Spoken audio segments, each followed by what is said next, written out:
नमस्कार साथियों, स्वागत है आपकी दिलचस्प दुनिया में। मैं सुनील दास। दोस्तों, चीन एक ऐसा कारनामा अभी कर दिया है कि उसके बारे में सुन के आपके पैरों तले से ज़मीन खिसक जाएगी। दोस्तों, जो चीन है उसने एक ऐसा रोबोट बना दिया है जो बच्चे को जन्म देगी। बताइए, अभी आपके पैरों तले ज़मीन खिसकी कि नहीं खिसकी? बिल्कुल खिसकी, लेकिन आप बता नहीं रहे हैं। खिसकी ना?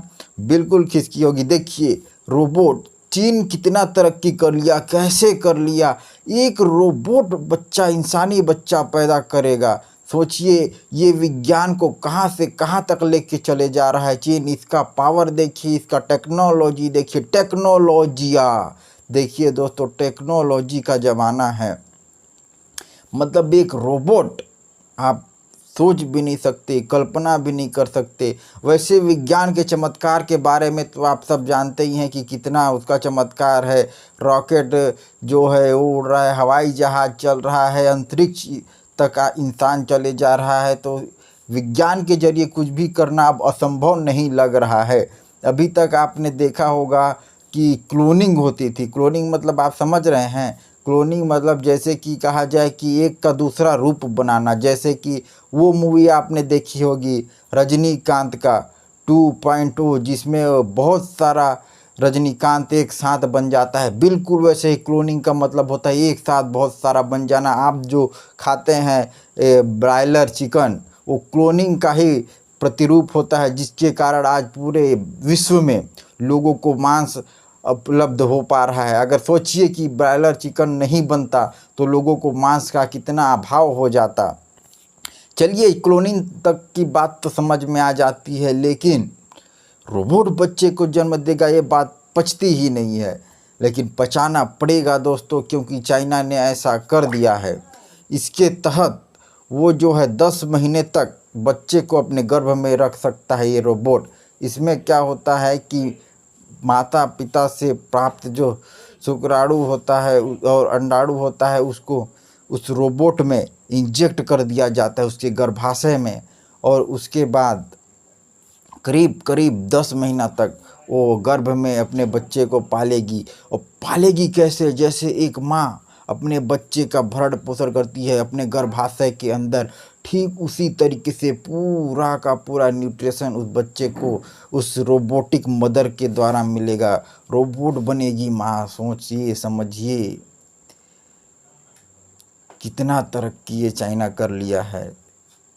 और हम कहाँ अटके हैं?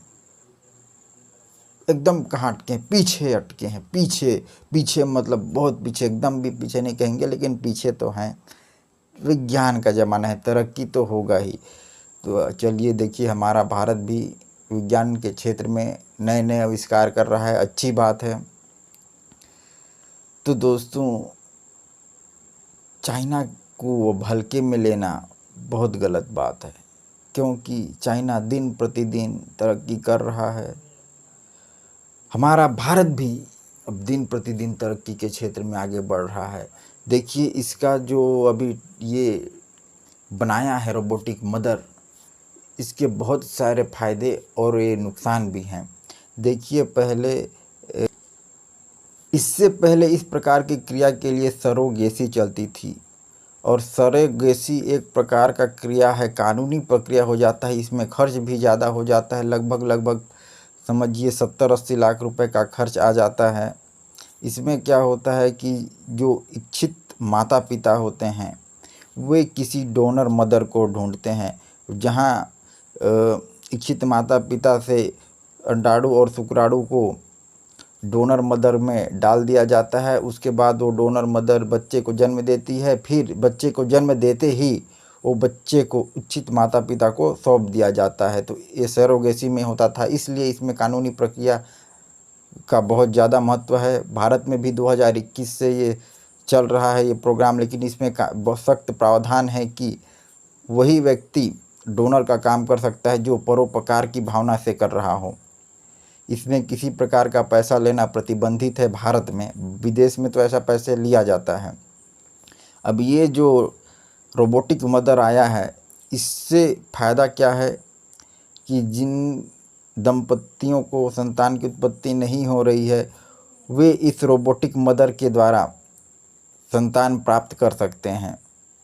तो ये बहुत अच्छी टेक्नोलॉजी है, लेकिन दुरुपयोग भी तो है इसका।